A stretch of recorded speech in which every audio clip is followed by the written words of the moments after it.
afternoon, everyone from the UK. Okay, welcome and thank you for joining the fifth Surface Ventures webinar. So just before we go any further, can I just check, as always, that people can see me and hear me? And again, to test this, if you just write where you're joining us from today in the chat box on the right-hand side, that'd be great.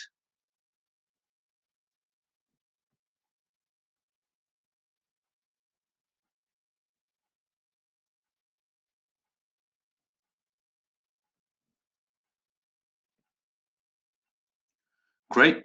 Thank you very much, everyone. It seems like everything seems to be working, which is great. We've got a lot of people joining us from different places all across the world, which is very exciting. How's the weather where you are? It's quite cold and damp in the UK. I think we've already started the autumn season. So right, to begin, my name is Tahid Khan. I'm one of the vice presidents at Surface Ventures, and I'm your host today for today's webinar with Dr. Diana Berman.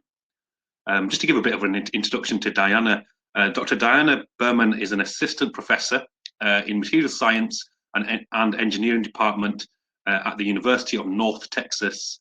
And she's just joining us now. Her research focuses on understanding fundamental aspects of friction, wear, and lubrication of materials with a larger vision of how this knowledge can be applied in practice. She's published more than 50 papers and holds 10 patents, US and international. Among her awards are the Tech Connect Innovation Award in 2016 and 17, the STLE Early Career Award 2018, and the University of North Texas Early Career Professorship Award. So very impressive. So just to go through an agenda for today, in terms of the agenda, we're going to start with Diana's presentation. Then we'll switch for a few minutes to Nishil Malda from our sponsor, Anton Par UK. And then we'll come back to Diana for your questions.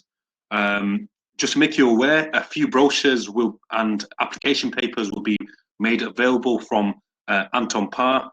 And if you download them, someone from the Anton Par team will get in touch with yourselves to provide further support if necessary. So in terms of today's session, we are planning for it to be around 60 minutes in total. So think of it as essentially a keynote speaker on your screen every month. So before we move on, let me say a few words about Surface Ventures. So we are essentially a non-for-profit organization, and our mission is to provide world-class surface engineering education for academia and industry. So every month, we aim to bring you a sector-leading speaker to present the current challenges and future trends in surface engineering, like today. Just to make you aware, we have launched our website, surfaceventures.org. There's a link just under the Surface Ventures logo. So please do take a minute to have a look. It features videos from our previous talks, information regarding upcoming webinars, and information about the Surface Ventures team. So just before we start, one final thing, we always like to learn a bit about yourselves and interact with yourselves. So we've got a bit of a quick poll, as we have done in the past. Like last time, can you please answer the question that should pop up on your screen roughly around now? The question is, are you here to solve a technical challenge or for educational purposes? I'll give you a few minutes.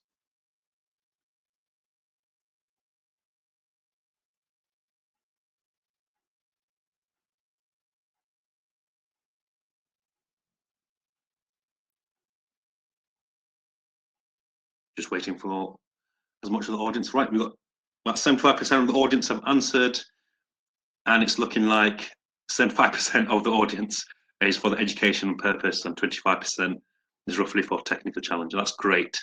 Thank you everyone for that. So, okay, great. So now what I'm going to do is I'd like to hand over to our today's speaker, Dr. Diana Berman. Diana, over to you. Hello, everyone. It's actually really nice to be here today and to have this interesting invited talk. So I really appreciate to be the speaker for today's presentation. And it was really interesting for me to see the polls results indicating that most of you came for education purposes. So I hope this presentation will give you some new knowledge and you will find out something. From this, I think that I can switch to the presentation mode. I'll turn off my camera just to make sure there is no problem with internet and that you can hear me well and see some movies, animations included in the presentation.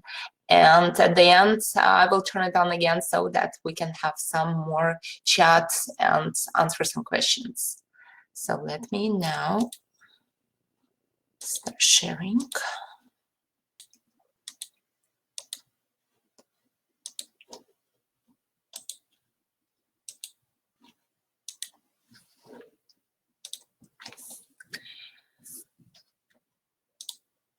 Okay, I hope that everyone can see now my presentation. So today I'm gonna talk about some of the work I've been doing already for the past probably like 10 years with the focus on trying to approach the so desirable superlubricity regime when the friction and wear dropping down to 0 values. And with this one, to approach this, we've been actually trying to solve the quest for superlubricity by using these new interesting materials in the two-dimensional form. So whenever I'm starting to talk, like I'll always usually use this slide. I know that most of you coming with some background in the tribology, so you understand this, but it's kind of like general, just to look at so many different applications where friction and wear play a critical role. And out of this was actually a really interesting paper summarizing the losses introduced in different systems due to the friction and wear. And specifically, it was calculated that for the car, how much energy we have used for the mechanical energy. So whatever we producing was burning, for example, the gasoline, how much of this is going to the mechanical energy. And out of this, how much is actually lost due to the friction. We actually, if we try to look at the system, it was estimated that around 15%, like 204 billion kilowatts, are just lost due to the inefficiency of different motor-driven systems, and this is for the worldwide. Out of these, 20% of this loss is due to the mechanical losses, such as friction. So if we really can address these challenges, if we can try to reduce the friction losses, it can help us significantly to improve the efficiency and to save some energy. So with this one, we're trying to look at the new innovations that can help us to reduce the friction and to minimize the waste of the materials and loss of their usefulness.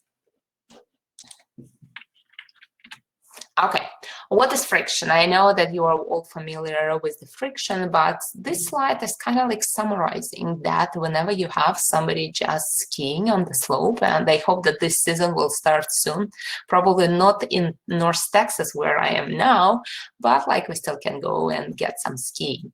So in comparison, when we have the huge traction between the feet and the ground, that's when we're experiencing lots of the friction. And it's pretty much the force which is acting against the motion. So it's trying to reduce our ability to move, and therefore we need to use more energy to overcome these forces. With the friction, it's actually going across the scales. You can look at the macroscale friction, which usually using the Amundsen's law, that friction force equals to coefficient of friction multiplied by load. So we are mostly all familiar with macroscale friction back from the school days when we try to understand how to really estimate these forces acting against the motion. Whenever we're going down in the scale to microscale regimes, that's where the more effect is coming due to the contact area, the true contact area acting between the sliding or contacting interfaces. And that's where the friction becoming more dependent on what is exactly the contact is looking like. And then if we're going down to nanoscale regime, we have even more control introduced by the contacting interfaces. We also have lots of the effect coming due to the medium presence. There's this one. When you look at the friction control mechanisms are also changing. With macroscale, the friction control is usually widely available by the oil lubrication or using some coatings, some thin films to protect the underlying surfaces and to minimize the energy of interactions between the sliding surfaces. With the microscale, it's becoming like not really viable to use, for example, oil lubrication. You can just immerse your some microelectromechanical systems, the image of which you see now on the screen in the middle. So you cannot really immerse this system in the oil. So usually the friction control becoming more complex because now you need to also think about the geometry contributions, and with this one, usually thin films or self-assembled monolayers are used to minimize the friction. Whenever we're going to nanoscale, the friction control becomes even more challenging because now you cannot really introduce even the third body to minimize the friction. You need to purely rely on the level of interactions at the contacting interfaces and on the materials themselves. So whenever I'm talking about the friction and kind of like my area of research, I'm trying to summarize it in this slide, saying that we're trying to look for solutions that work across scales, across the different regimes, trying to address these friction problems, the energy losses problems, and the wear of the material, starting from nanoscale up to macroscale, for the solid interfaces to solid liquid, solid gas interfaces, so that we can specifically have this control of interactions and ability to minimize the friction and wear. With this one, this is kind of like the chart summarizing the overall, I would say, the topics of interest for my research. So I'm trying to look at all the different aspects of the friction. You can see to the left, this was the work, this is the work we're doing in collaboration with biological department, where we're looking at the design of new biolubricants, which can help to really understand how the friction can be controlled by the nature-driven processes. So by genetically modifying the structure of our seeds, of the DNA of our seeds, we're using this to change the final results of the oil properties, which of the oils that are extracted from these seeds. So it's actually really interesting. It's pretty long process, but we see like lots of the interesting promise. Then if we go down to the left, that's where we're looking more at the nanoscale regimes, trying to understand how the friction, wear, how these interactions working at the single asperity contact. Then going more to the different like porous materials and understanding the levels of interactions at the nanostructure, the interfaces with solids and liquids, going up to the actually going still down to the right, looking at some different levels of interactions at solid liquid, solid gas interfaces, and the upper right corner actually representing the talk I will be mostly focusing on about. This is the talk on, this is the research area where we're really looking at the interactions of the different materials and trying to solve this quest of superlubricity by introducing the different combinations of two-dimensional materials with other three-dimensional structures. So today specifically, I will be focusing on this part. And this work was mostly done while I was still working at Argonne National Laboratory before moving to University of North Texas. Though we're still continuing this work, we have like lots of the interesting additional results, and that's where I will quickly go through this today in the talk. So Now going directly to our specific topic of today's presentation, why two-dimensional materials? Because if you look at the title of the talk, it specifically says that we're trying to solve the challenge of the macroscale superlubricity with two-dimensional materials. When we started working in these directions, the all reasonable, kind of like the reasoning for using the two-dimensional materials was that we have already a wide library of two-dimensional materials which introducing us flexibility in bonding, so we can have this large number of possible configurations that can be adjusted for specific requirements. Many studies actually recently showed that two-dimensional materials have superior mechanical strengths just due to the nature of these two-dimensional structures, which are pretty much forming these layers of the materials. With these superior mechanical strengths, we have the ability to suppress the material wear and to use them as tribologically efficient lubricants. Then, whenever we're going next to look at the control over the chemical reactivity, so we have now with the two-dimensional materials control over chemical reactivity, which gives us the opportunity to use them in all the different environments and explore how we can change the candidates of the materials to control the friction and wear at specific conditions driven by applications. We've also been looking at that with two-dimensional materials, due to their structures, we have much better impermeability to liquids and gases, so they have the good potential to slow down corrosion and oxidation of the surfaces underneath. Because again, with two-dimensional materials, we're looking at them as the way to control the friction and wear of some underlying surfaces, so to use them as protective coatings. This ability to actually stop the penetration of liquids and gases can help to protect the underlying surfaces. And then specifically in all this research direction, we've been trying to find out the way for easy application of these materials. We've been using these new approaches for dispersing the two-dimensional materials so that they can be easily applied on the surface and then reapplied just by spraying. So, and now with all these specific properties of three-dimensional materials, we have this confidence that friction can be controlled really well. So we have now this huge library of the materials which can allow us to control the friction and wear.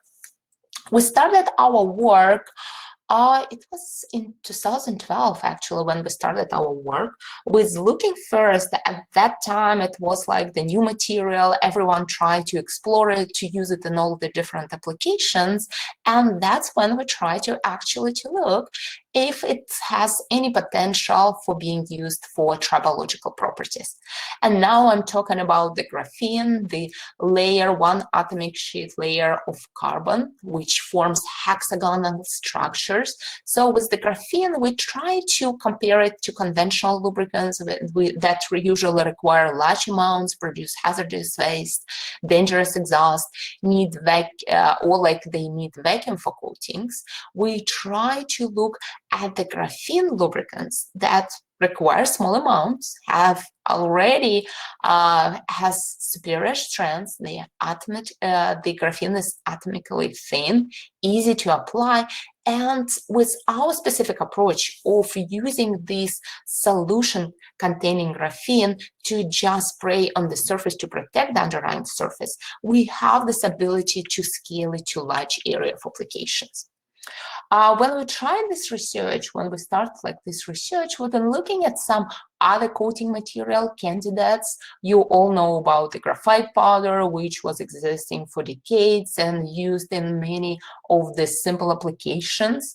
With graphite powder, usually you can use it in air, but it requires the large quantity, and you cannot like really apply it in some dry environment. We'll also try to look at other kind of like state-of-the-art coating materials, such as, for example, DLC, which is diamond-like carbon, which requires specific coating methods such as sputtering, ion beam, or PECVD. With DLC, it works only in dry environments. The wear can be reduced by 100 times, the friction by 10 times. We also try to look at the molybdenum disulfide, which is also the example of the material widely used for the lubrication purposes. But whenever we first tried to look at the graphene, the coating method was very easy. We just sprayed it on the surface of the sliding interfaces. So in that time, we just used the steel interfaces. The coating thickness was very small, but the wear was reduced significantly and friction was reduced by 6 times. And what is really interesting about this material, that it actually worked both in humid and dry environment. So now I'll quickly show this, how this graphene is different from graphite. So we all again know about graphite. Graphite was used already for decades for lubricating the steel. So if you'll try to use graphite powders for the steel sliding versus steel surfaces in humid air environment, your friction will drop down to like approximately 0.18, and it will stay pretty uniform during this period. But if you'll try to put it in dry nitrogen environment, it will immediately be removed. So graphite immediately is removed from the sliding interface, and you're getting the increase of the friction due to the exposure of the bare steel surfaces to each other in the sliding. When we try to use our graphene, we actually observe that it behaves interchangeably well for humid air and dry nitrogen environments. So we've been trying to look at these to measure the coefficient of friction as a function of sliding. We try to look that whenever we see some signs of the removal of our graphene coatings, we can just easily drop small amount of our solution with graphene, and it immediately covers the substrate, and it immediately provides this good effect of the reduction in the friction. And more importantly, you can see on this graph to the bottom right, it's more importantly, it gives this huge reduction in the wear, both in humid environments and in dry nitrogen environments. So usually the wear is reduced by several magnitudes just by coating our surfaces with the small amounts of graphene. So this was like very enthusiastic, very interesting discovery, which excited us to look more in details and to understand how we can use these properties of graphene for going further.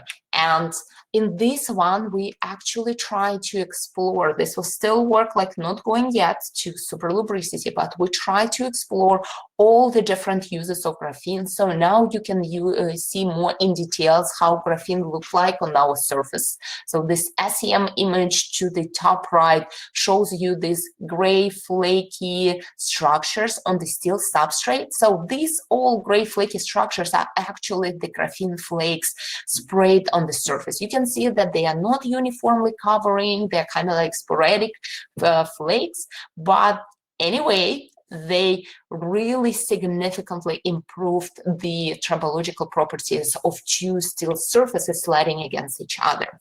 And this was working in all these different environments. We also see that it has like very good survivability over the long period of time. So for example, you can see in this graph to the top, to the bottom right, that just single layer of graphene itself survived for 6,500 cycles of sliding with multi-layer graphene. And when I'm talking multi-layer, I'm just saying that there are some layers, flakes of graphene overlapping with each other, so they're providing a little easier shearing during the sliding and getting the better coating of the substrate. So with this one, without any replenishment, our sliding at the low friction regime was going for like 47,000 cycles, which was equivalent to 10 kilometers of sliding. And again, 10 kilometers of sliding, it's kind of like on very small area tested. it's interesting that whenever we seen the signs of the wear, the solution to this was just to spray again our graphene coating, and then you have another 10 kilometers of sliding. So with this one, pretty much, if you can have this injection system which can periodically spray your surface with graphene, you can have infinite amount of time for sliding in low friction, low wear regime. And it doesn't require any complicated sputtering system, so you don't need to disassemble your system to coat it with some protective coating. So it's very easy, it's very promising in terms of the replenishing. So with this one, now I kind of like talk quickly about this promise of graphene and the initial results, which showed that very unique properties of this two-dimensional material. But with us, we actually really wanted to see, can we decrease this friction down to zero regime? And this is kind of like our desirable regime of superlubricity. So with this, we kind of like look at the different friction energy dissipation mechanism and how we can address them to minimize the friction. So usually the friction originates either from the wear, so that's where you're losing some energy due to the need to break the bonds and kind of like to wear the material. Maybe due to the molecular deformation, thermal effect, electronic effect, some bonding structures, phonon effects, environment, structural interlocking. So there are like lots of these different mechanisms that contributing to friction. And if in the previous case, when we just had graphene itself, it didn't provide the superlubricity, we didn't need to worry so much about each of these mechanisms. But if we truly want to go down to superlubricity, we need to make sure that each of these mechanisms is addressed. So with this one, we actually, to solve this, we try to go and to control each of these, and that's actually led to discovery of this overall system which is used for superlubricity. So again, in our superlubricity quest, we started from nanoscale regime because it provided us more promise, it provided like more control over what is specifically happening at the single asperity system. And then we converted it all the way to macroscale to be able to achieve the superlubricity at the large sliding interfaces. So with the nanoscale, we see the superior friction, which is actually initiated by this good conformality of graphene sheets, which providing the minimum interactions with the AFM tip.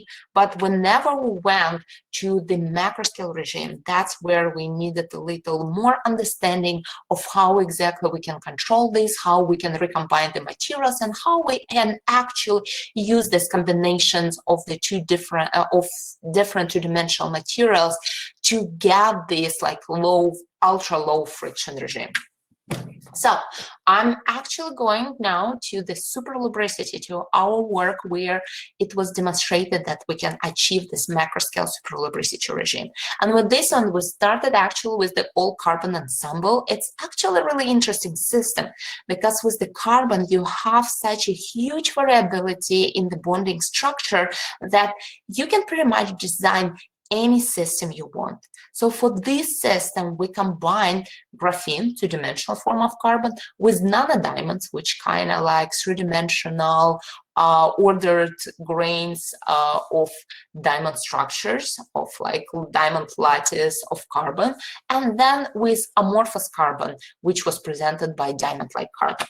In such system, we designed the superlubricity solution, which was incorporating graphene with nanodiamond in the ethanol solvents. And again, the same concept by just spraying the solution on the sliding surfaces.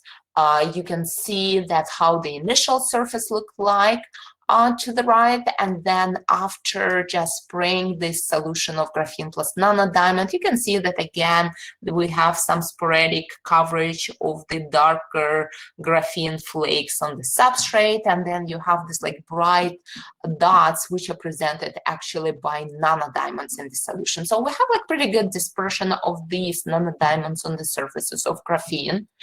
And then after this deposition, we received around 75% coverage of the surface. We wanted to make sure that we have enough protection of the underlying surfaces to get this superlubricity regime sliding.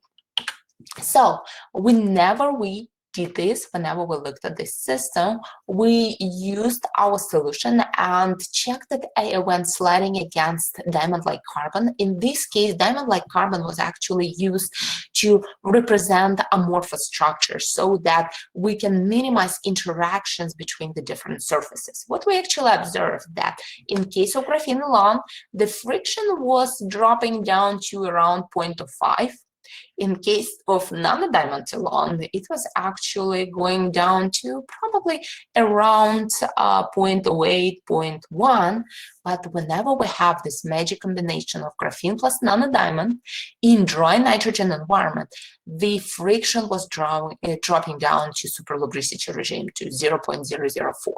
And then it just was staying at this regime infinitely. We kind of like stopped our test after 50,000 cycles. We haven't seen any signs of the increase in the friction wear. So it was really promising to see this like very prolonged like super lubric regime of sliding. Here, it's interesting to note, I know that like before, I was mentioning that in case of just graphene, it was behaving interchangeably well in dry and humid environment. In case of the superlubricity solution, actually, it was producing superlubricity only in dry environment. In humid environment, the friction was going up to the higher values, approximately 0.2, 0.3 for the coefficient of friction. So whenever we looked at the surfaces after the sliding, we actually observed very huge difference for these dry environments of sliding, for the superlubricity regime, where most of the wear marks is actually, you can see it's not measurable wear. And most of this kind of like marking is coming just due to the contact pressure introduced in the sliding interface by the contact geometry. In case of the humid air, we have this huge wear both of the flat side and of the ball side. So you can see that the wear is, in comparison to the dry environment, it's really large.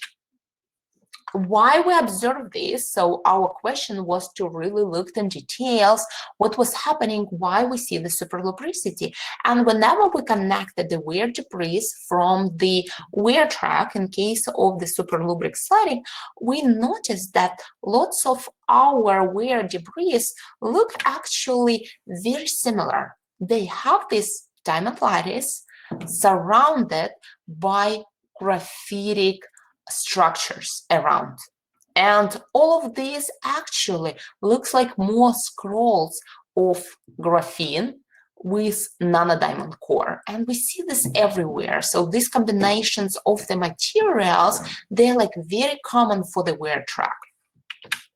With this one, we actually were thinking about, so why actually these graphene patches tend to wrap around nanodiamonds, and maybe this is actually the reason why we see this superlubricity specific for dry sliding regime, and we don't see it in case of humid environment.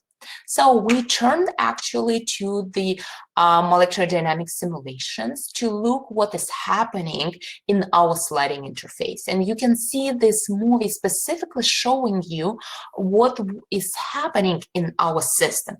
Initially, when we have some higher friction regime, as you can see from the coefficient of friction values, we have these graphene patches laying down, so the surface of interactions and the amount of dangling bonds on the diamond core is large. So because of this, we're getting the friction to the higher regime.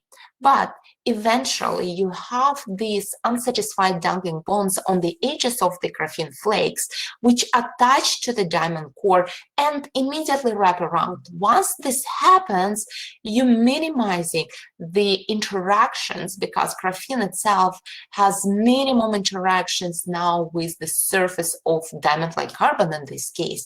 And it also has this very perfect incommensurate contact, which minimizes the area of the contact between these scroll and the amorphous carbon structures. And with this one, we immediately getting down to superlubric regime of sliding. It's actually was interesting to see, is it, I mean, like this system, it's really nice, probably for kind of like single scroll formation, but what would happen in case of the macro scale, we have this like multiple flakes with different nanodiamonds surrounding.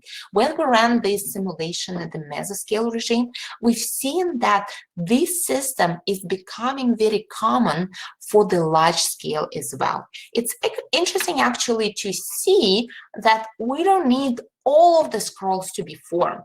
It was actually enough for the final contact area. We have kind of a reduction, 65% reduction in the contact area. So pretty much around 65% of our graphene were reforming to the scrolls surrounding the patches, diamond patches. But it was interesting that this reduction, 65% reduction, was enough to produce the superlubric sliding. So you can see these graphs, three-dimensional graph is actually really interesting. On the front axis, it's coefficient of friction. Then to the right, it's simulation time. And then to the left, you can see the number density. So in the initial zero simulation time, we had that most of our system was in the high friction regime. So the coefficient of friction was around 0.7. But with longer simulation time, the more and more scrolls are transforming, so kind of like forming with the sliding, we have the moving that now the higher and higher amount of our system going to this zero coefficient of friction sliding. So we still have some distribution of the unformed scrolls, which providing this higher friction, but more and more system going to towards this superlubric sliding regime.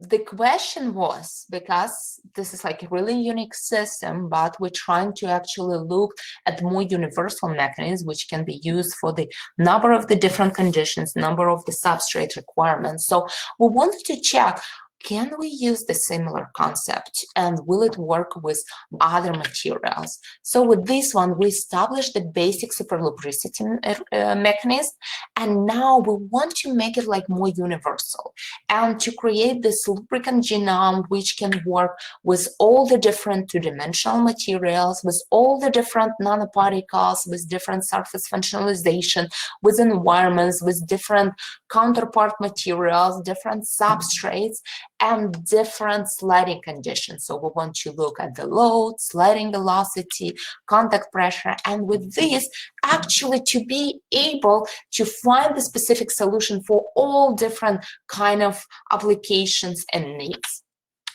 So we came with this to look at the other two-dimensional materials. And specifically, first, we try to go step by step. Before we had this all-carbon system, but now we try to replace graphene with molybdenum disulfide system and to see, will we be able to achieve similar superlubric sliding? When we try to do this, we actually observe that our coefficient of friction also dropped significantly when just our graphene was replaced with MS2 and then just MS2 combined with nanodiamonds and then sliding against DLC. The interesting is that superlubricity achieved, and it was achieved like very, very quickly, but we wanted to see why, how it was achieved. This is the same mechanism of, but now only MS2 is wrapping around the diamond nanoparticles. When we looked more in details at our wear track and compare this kind of like initial sliding regime to the final sliding regime, we observed that if in case of the just beginning of sliding, we still see the presence of molybdenum disulfide in the wear track, actually, after prolonged duration of sliding, there is no MS2 left. And we see formation of this, again, graphite carbon peak.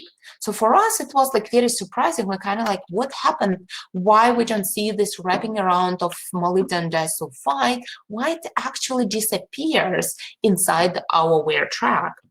We looked more in details using the TM analysis.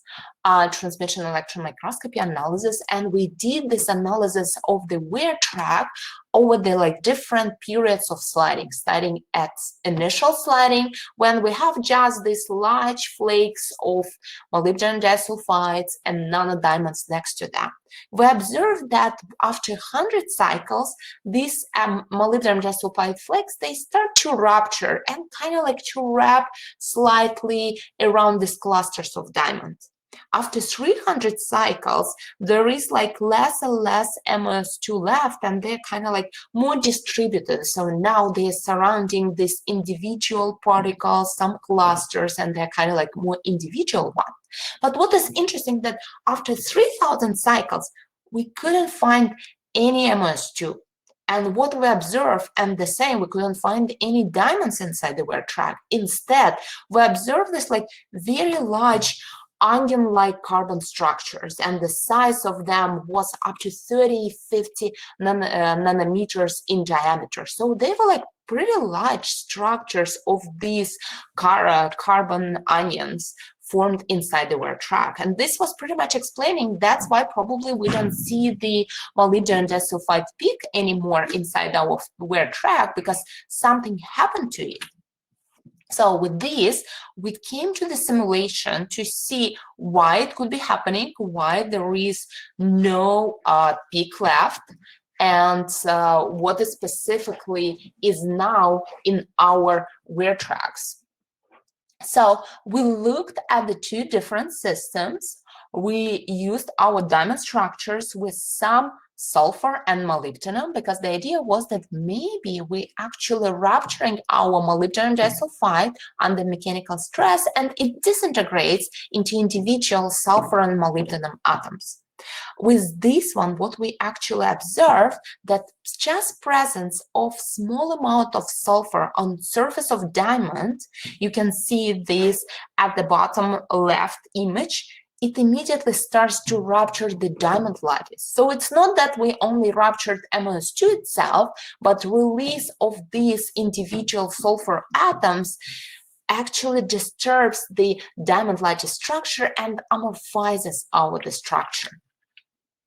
With this one, whenever we have this more prolonged sliding, the more and more rupturing is happening.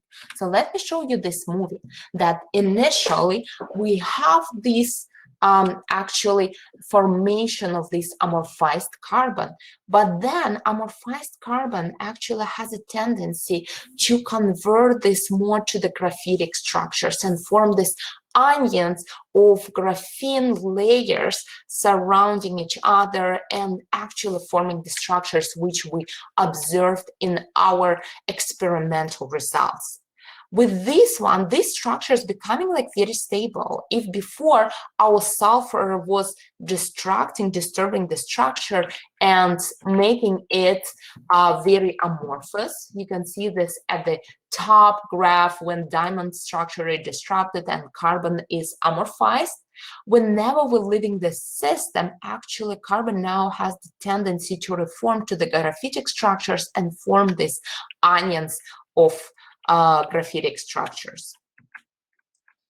Why it was actually important? Is it really important to have the onion-like structure? So we've been thinking, oh, maybe we can just provide these onion-like structures to the sliding surface immediately and get nice slow friction regime. But when we did this, we actually observed that friction wasn't dropping down.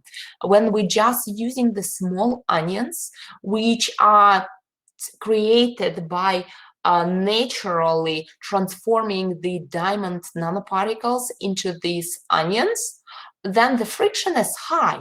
The magical combination is happening when we have the structures very large. So actually we observe that it's important to have this like large amounts, large number of layers in the onion-like carbons so that they can sustain these high contact pressures and provide the separation of the sliding substrates and thus minimize the friction effect.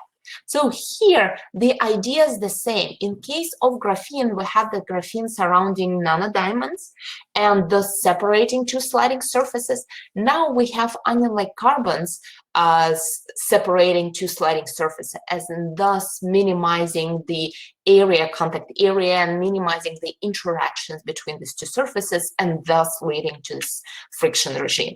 We also try to look more at the different different replacement for diamond nanoparticles. So can we now, instead of diamond, use some other materials?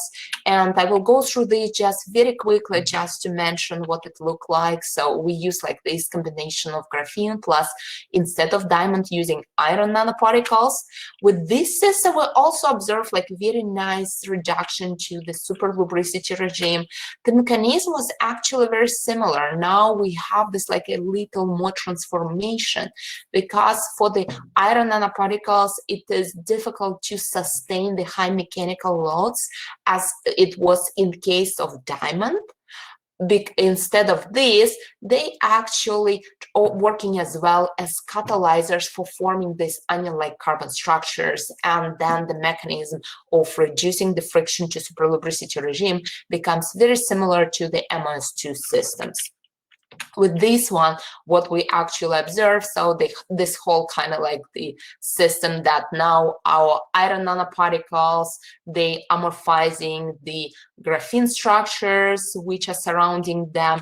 After the graphene structures are amorphized, they reforming again in the similar process to form this onion-like carbon structures which can sustain these high loads and separate the sliding surface. So you can see this formation of the onions of these graphitic structures. It was actually interesting to see that this is working only for iron nanoparticles. So we needed pretty much to do the synthesis of iron nanoparticles and immediately use them in a tribological sliding, because if we keep them for too long, we actually observe that superlubricity is lost, and this is happening due to the iron oxide being more stable and not actually disintegrating the graphitic structure. So they have some suppression between the graphitic layers, but they are not forming these like separating systems. With this one, we actually look that iron is not the only choice. We can look at other systems. This is just a quick example of nickel also providing this nice surrounding and nice formation of the graphitic scrolls with nickel inside. And with this one, I wanted actually to end. I know that like we are coming to the end of the time.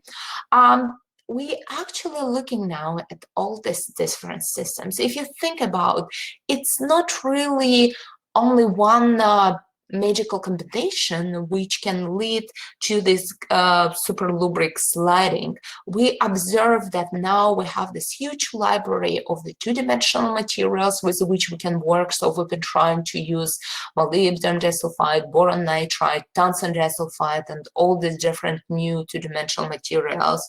We have this huge number of the choices for nanoparticles which can work either as the core shells, or for example, as we've seen in the case of molybdenum disulfide, as converters to create the superlubric combination of the materials. Now we're also trying to see how we can solve this problem and to go from the dry sliding to humid environment, to different solvents, to different oil-based conditions. How we can actually use different materials for our substrates and our counterpart. In case of this sliding, we've been using ball, but like maybe pin, ball, like all these different contacting surfaces. And also to go to different operating conditions such as velocities, load, contact pressure, temperature. So you can see there are so many different questions which are still left open, on which we're still trying to work and address them, so that this quest for superlubricity can be like solved for the large library of the materials. With this, I would like just to quickly thank to all my collaborators, to all my students, to everyone who is working with me. Here is a nice picture of my research group who are working with me. We're looking at all the different tribological problems, at the friction wear regimes, and trying to address all these different conditions so that the energy losses in the mechanical systems can be lower, and we can make our mechanical systems more efficient and actually working for the longer duration of time. With this one, thank you everyone for attention, and I'm ready for the questions. Excellent. Thanks so much, Diana. What we're going to do is we're going to switch over to Nishal from Anton Parr is going to give a quick presentation, and some brochures will become available. However, we are running slightly over, so please do stay on. I know we will go over the 1 hour mark, but we will take questions. You can put your questions in the chat box, and we will highlight them to Diana, who will hopefully be able to answer them after Nishal's talk. So I'll hand over to Nishal. Great, thank you very much. So first of all, hello everybody. Hope everyone's keeping safe and well. It was a great talk by Diana on reduction of wear and friction using two-dimensional material systems. I'd also like to thank Surface Ventures. My name is Nishal Malde. I'm one of the product managers at Anton Parr. We are a instrumentation manufacturer, global instrumentation manufacturer. So for people who are not aware of who Anton Parr, we've got a very rich history since back in 1922. So soon to be a 100-year-old company where we've started developing scientific lab-based instrumentation all the way through to the 2020s, where we've got a large comprehensive portfolio of lab, process and robotics instruments, and our focus is moving towards materials characterization. So here I'm just going to show you a little bit of information about Anton Parr. Anton Parr is a global company where that number there, 3,200, is probably a lot more, towards 4,000 employees globally. Now, our headquarters is in Austria, but we have around about 35 offices worldwide, with a number of application centers around different continents. The key point here, we're a charitable foundation, so we don't have key stakeholders, or we're not funded through public money, and that means that 20% of our total revenue goes back into research and development of new instrument techniques that are quite profound and tailored towards this type of presentations that, say, Diana and the research work that maybe you're doing brings to the market. And a lot of the techniques that Anton Parr have look at what the kind of applications that you're kind of working on and the challenges that you're working towards. So things like coatings, thin films, polymers, fibers, biomaterials, membranes, and many, many more types of material systems out there. We also focus towards mechanical properties and surface properties in particular. So as you can see, there's a whole range of list of probably measurement principles and parameters that you probably have come across. Everything from what Diana talked about in terms of friction wear towards hardness. Also anything from the macroscopic scale, nanostructure, all the way down to the atomic scale. We've got a whole comprehensive range of tools and techniques. Maybe some of you are users already of Anton Parr products. So everything from indentation testers all the way up to small angle X-ray scattering, so you can do synchrotron type of measurements in your lab. So it's a very, very quick introduction to Anton Parr. But I think what best to deliver and explain what Anton Parr does is that we have a very short video, which I hope you can have a look at, that actually tells you a little bit more about our techniques. So if the video can be launched, that'd be great. Thank you.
Brilliant. We've got some questions coming up on the screen.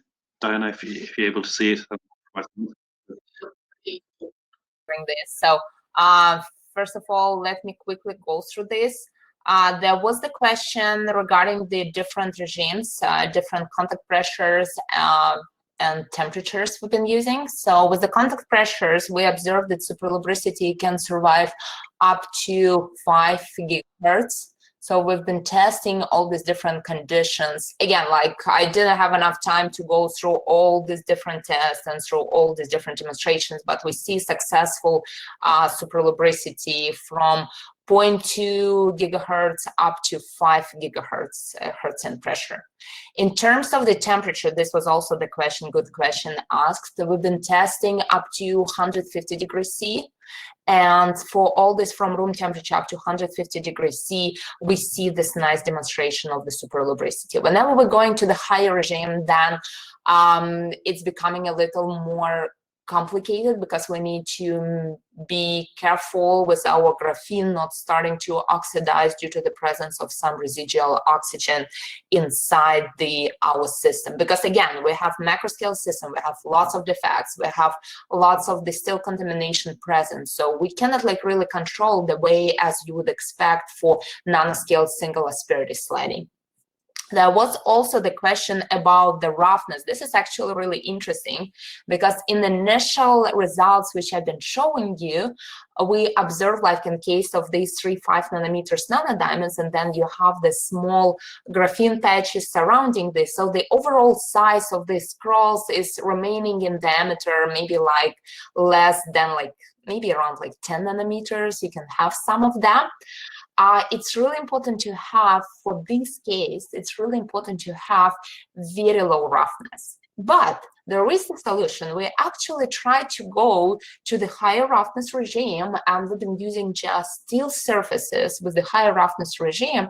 How we solve that problem? Instead of using the small nanodiamonds, we've been using large diamond structures, diamond clusters. So I'm working a lot in collaboration with Olga Shendereova. So for those of you who know, she's an expert in all these diamond nanoparticles, design of them from like 3 nanometer in size up to several micron, and surrounding them in some graphitic shells, kind of like to make them still spherical in shape, or creating the clusters of these diamonds so that we can control the size. So it was actually helping a lot. It was like very interesting to observe that if we have small nanodiamonds but large roughness, if our roughness is larger, significantly larger than the size of nanodiamonds, we don't see the superlubricity. But in this case, if we increase the size of our scrolls, we really see the reduction in the friction down to superlubricity regime. Dan, just to show you on the main screen, there's a question. If you look on the main. What method do you use to determine the wear rates with your lubricants? We've been using the profilometry and interferometry, so combining the mechanical profilometry results with interferometry, with optical interferometry, to look really at the wear of the underlying substrates and the ball, because in all of these cases we've been using the ball counterparts to kind of like being able to control the system. Why did it take so long to get to the superlubricity? Good question. I was trying to kind of like show the motivation to this work, why we specifically started with graphene materials, how it actually led us. So I believe like this work on the steel is really interesting because it actually demonstrated the potential that two-dimensional materials are completely different from what we would see from other bulk counterpart materials. And with this one, it actually led. I know that I could jump immediately to the superlubricity, but I feel that without having this prehistory and really understanding why it is happening, it's difficult to understand why we observe this superlubricity. I think that do have results.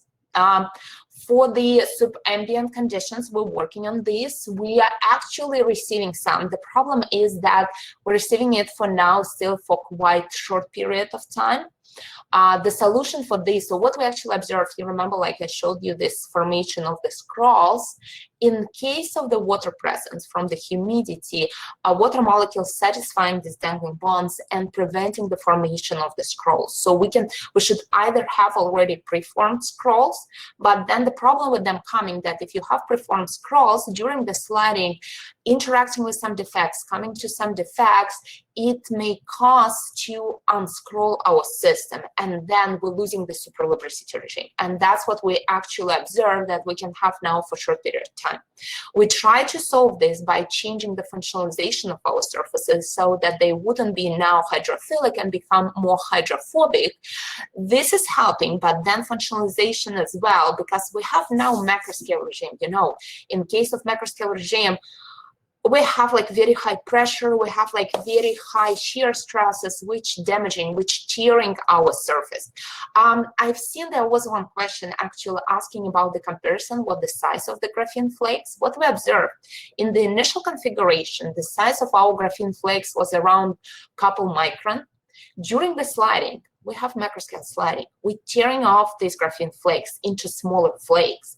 And only then, when they have the size small enough, they start to wrap around nanodiamonds. So in this large scale, you cannot really force this large micron in diameter flake to scroll around the small 5 nanometer in diameter diamond. It's impossible. So this whole process, that's what you think about, that macroscale superlubricity. It's not that if you have the single asperitic contact inside the TM or inside the FM, when you can like very precisely control what is happening, you can stop at specific conditions and say like, hey, now I'm not moving, I'm trying to catch this. In macroscale, it's such a complex system. You have so many different factors affecting everything.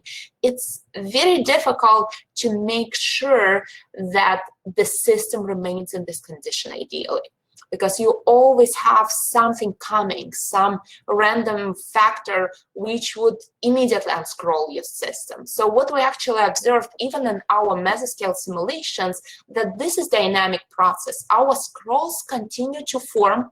Some of them are unscrolling just because they bumped into another graphene scroll, and then there was the formation of some bonds. Because of this, there was some defect, and it caused this unforming. But as long as we have this continuous process of reforming the scrolls, we observe the superlubricity regime. That's what I was already answering this question, saying that we've been running the test up to 150 degrees C, and they work perfectly well. With the high temperature, we need to be more careful in controlling the environment to make sure there is like no oxygen presence. Does the disintegration of lubricant affect hydrogen cracking in the case of steels? I'm not sure about like what lubricant I'm talking about. About graphene disintegration, or you mean that in case of the MS2 disintegration? Not really, because we still have this protective kind of like native oxide layer, which doesn't really allow for our sulfur to rupture. And again, think about this, that the amount of the lubricant is so small. That's what I showed you, that you pretty much have this single layer flake sporadically covering not totally the surface. They are just single atom thick. You don't have this huge amount of the material which can be starting to corrode your underlying surface. So this process is happening within 10 nanometers of your top surface when your lubricants combining together, your materials combining together to reform into these super lubric conditions. Do I have any other questions? So that's, I think that was the question. Yeah, what is the mechanism of interaction of graphene with steel, sticky and steel? Yeah, so this is, I think that this is related to the kind of like introductory part of the talk when we didn't see the superlubricity well. What we actually observed that graphene is sticking to the surface. That was the result when demonstrating for the single layer graphene. In that case, we just used the CVD grown single layer graphene, transferred it on steel, and looked how long it would survive. And with that one, it was surviving for 6,500 cycles, which is equivalent of around like 1 kilometer of sliding.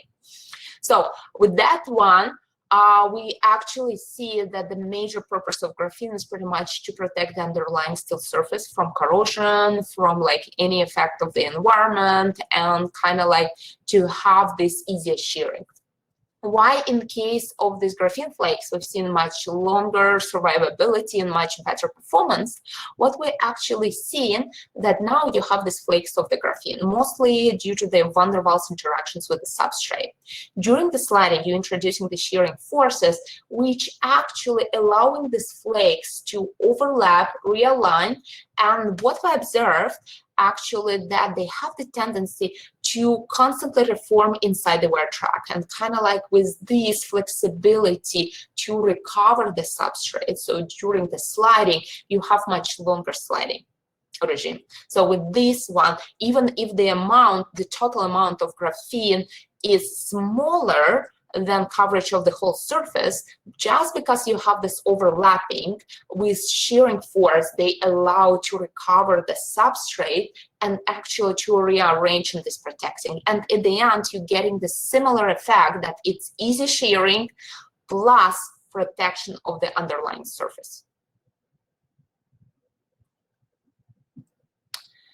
Did you use for good question? I need to ask my expert, but actually look at the paper. There is the paper reference. So we published this paper in Nature Communications, and that's where, like, I don't know if you had the chance to look at the reference, but that's specifically where there are all details. I cannot really say what the force field they used for this, but they definitely have the force field for running the simulations. So this was published in 2018, Nature Communication 9/11/64. So you can look at this. Dimensions of pin and disc. So with the disc, we've been actually using Anton Par machine for running this test, high temperature, high vacuum tribometer, which allows to control the environment and temperature.